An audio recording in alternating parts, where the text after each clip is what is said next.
નમસ્તે વિદ્યાર્થી મિત્રો, આજે આપણે ધોરણ 12ના ચેપ્ટર 2 સુરેખ સહસંબંધમાં સ્વાધ્યાય 2નો સેક્શન ઈનો દાખલા નંબર 1 જોઈશું. એક રોગચાળાના સમય દરમિયાન નાક પર પહેરવાના માસ્કની વેચાણ કિંમત અને માંગ વચ્ચેનો સંબંધ જાણવા એકઠી કરાયેલી માહિતી નીચે મુજબ છે, જેમાં આપણને ભાવ રૂપીઝમાં અને માંગના એકમોમાં આપેલા છે. આપેલ છે. આ માહિતી પરથી માસ્કના ભાવ અને માંગ વચ્ચેનો કાર્લ પિયર્સનની રીતે આપણે સહસંબંધ એટલે કે આર શોધવાનો છે. હવે સૌ પ્રથમ આપણે વસ્તુના ભાવને એક્સ અને માંગના એકમોને વાય તરીકે ધારીશું. તો સૌ પ્રથમ આપણે કોષ્ટક બનાવીશું, જેમાં વસ્તુના ભાવ એટલે કે માસ્કના ભાવ રૂપીઝમાં જે આપેલ છે એને એક્સ તરીકે અને માંગને એકમોમાં વાય તરીકે આપણે આ રીતે લખી દઈશું. ત્યારબાદ આપણું સ્ટેપ 1 એટલે કે એક્સ બાર અને વાય બાર. હવે એક્સ બાર બરાબર સિગ્મા એક્સ અપોન એન, એટલે કે આપણે એક્સનો સરવાળો કરીશું. તો આપણો સરવાળો આવશે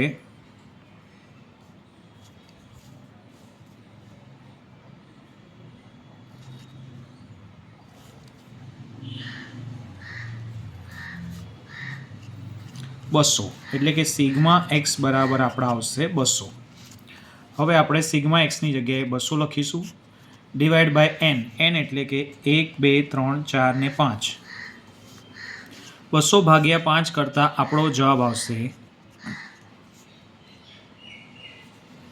40.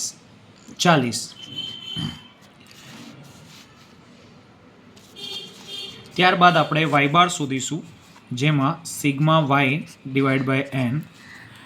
વાયનો સરવાળો આપણે કરીશું.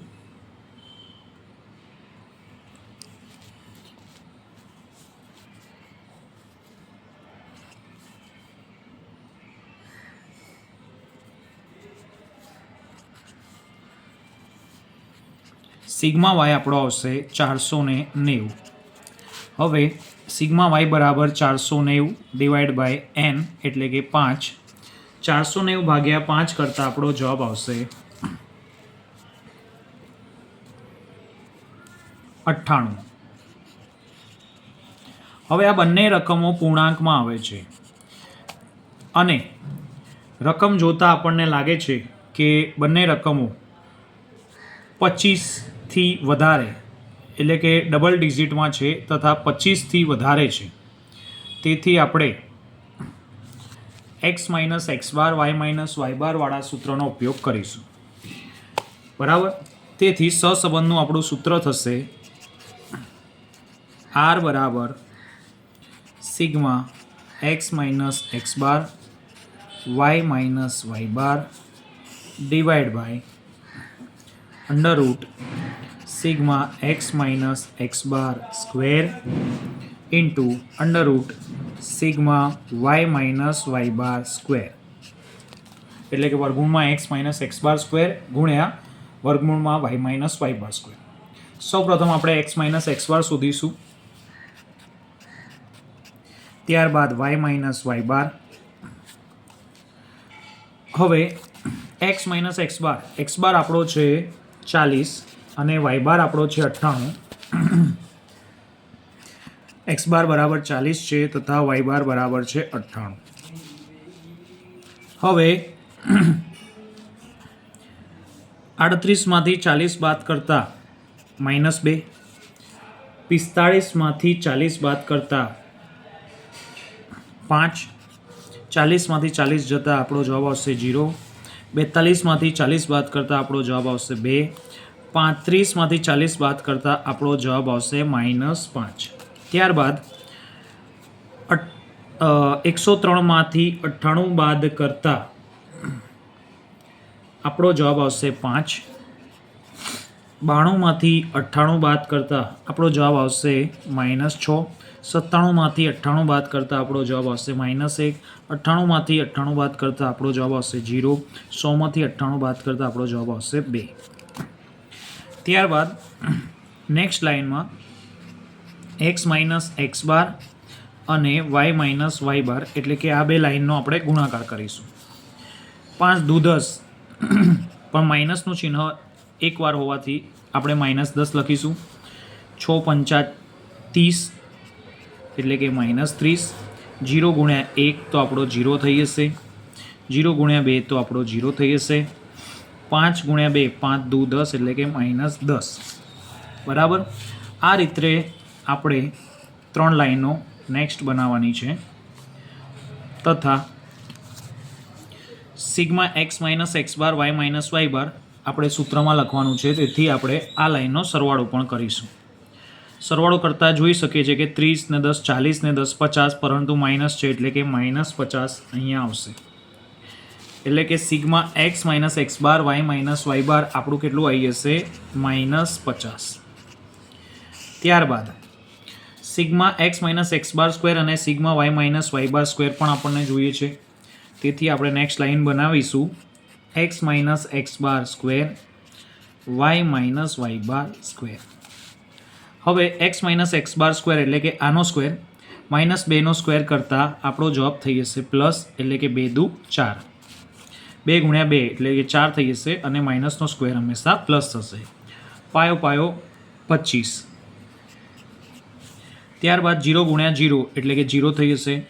2 ગુણ્યા 2 એટલે કે 4 થઈ જશે. 5 ગુણ્યા 5 પાયો પાયો 25 એ પણ પ્લસ થઈ જશે. તથા Y minus y bar square એટલે કે વાય માઇનસ વાય બાર એનો સ્ક્વેર કરીશું. 5 ગુણ્યા 5 એટલે કે 25. 6 ગુણ્યા 6 એટલે કે 36. માઇનસ છે તો આપણું પ્લસ થઈ જશે. કોઈ બી સંખ્યાનો આપણે વર્ગ કરીશું તો એ પ્લસ થઈ જશે. 1 ગુણ્યા 1 તો 1. 0 ગુણ્યા 0 તો 0. 2 ગુણ્યા 2 તો 4. ત્યારબાદ આપણે આ બંને લાઈનનો સરવાળો કરીશું કે 25 ને 4 29, 25 ને 4 29 અને 29 અને 29 તો થશે આપણા 58. ત્યારબાદ વાય માઇનસ વાય બાર સ્ક્વેરનો સરવાળો કરીશું તો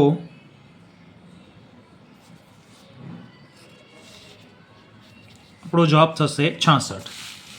ત્યારબાદ સિગ્મા એક્સ માઇનસ એક્સ બાર આપણો થઈ જશે sigma x minus x bar square આપણું થઈ જશે 58 અને sigma y minus y bar square આપણું થઈ જશે 66, જે આપણે સૂત્રમાં મૂકીશું.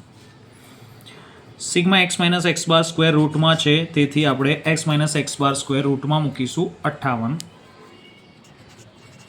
Into Y minus y bar square જે આપણે શોધેલ છે 66. હવે -50 ડિવાઈડ બાય, હવે 58 અને 66નો આપણે ગુણાકાર કરીશું તો આપણો જવાબ આવશે વર્ગમૂળમાં 38 28. 3828 આપણો જવાબ આવશે. ત્યારબાદ -50 અને 3828નું વર્ગમૂળ કાઢીશું તો આપણો જવાબ આવશે 61.87 અને -50 ભાગ્યા 61.87 કરીશું તો આપણો આન્સર આવશે -81. તેથી R બરાબર થશે 0.81, સોરી -81 નહીં, -0.81 આપણો આન્સર થશે. -0.81. હવે આપણે રકમમાં જોઈ શકીએ છીએ કે શું પૂછેલું હતું, તો માસ્કના ભાવ અને માંગ વચ્ચેનું કાર્લ પિયર્સનની રીતે સહસંબંધાંક પૂછ્યો હતો. તેથી આપણે કહી શકીએ કે માસ્કના ભાવ અને માંગ વચ્ચેનો સહસંબંધાંક -0.81 છે.